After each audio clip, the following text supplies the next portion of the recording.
If America created an online dating profile, it would read, 239-year-old white male seeks meek, young, healthy, and moderately wealthy, conservative Christian. Preferably Caucasian, but open to variations of light skin from any regions other than Africa and the Middle East. And last, but certainly not least, must love dogs. Must respect the sacredness of the bond between man and his best friend. From bouncy pup to slow-gated old-timer, a dog is loyal to the end.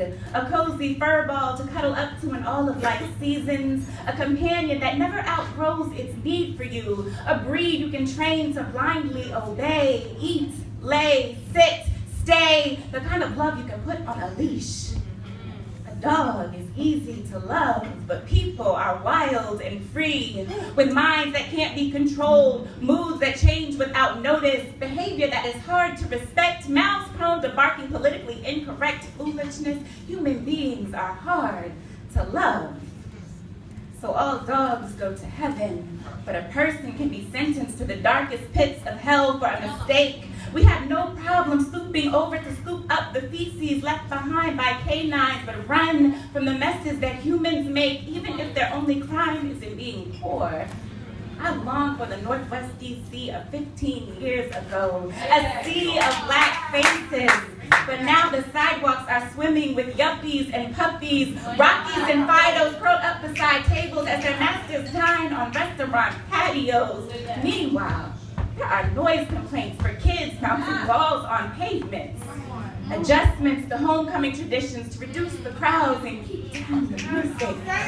Teaching black children 2 lessons: to be apologetic for taking up space, and that they can be pushed aside when others realize they've been sleeping on prime real estate. I've begun to notice a trend in which communities create spots where we can see spot run. But for all the dog parks popping up, when are there enough playgrounds for children, affordable housing to live in, grocery stores, and community gardens to quench the thirst of food deserts? But where your treasure is, there your heart will be also.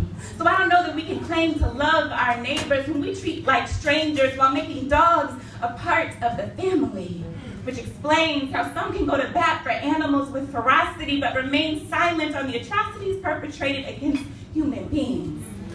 The Steelers signing dog-fighting ringmaster Michael Vick after prison was the cause of more outrage than a quarterback who has twice faced rape allegations and players who beat women and children. So I would argue that the same officials who declared Flint's water suitable would have sang a different tune if that cloudy lead-laced liquid appeared in even their own puppies' water bowls. And if ever there were a pattern of dogs being gunned down, a chant of dogs' lives matter would not get as much anger as proclaiming that black ones do. America can create a beautiful dating profile.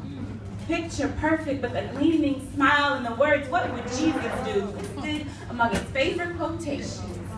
But the wise will call catfish when they realize the hypocrisy of the heart of this one nation under God, for whom loving dogs is mandatory, while it is optional to love me.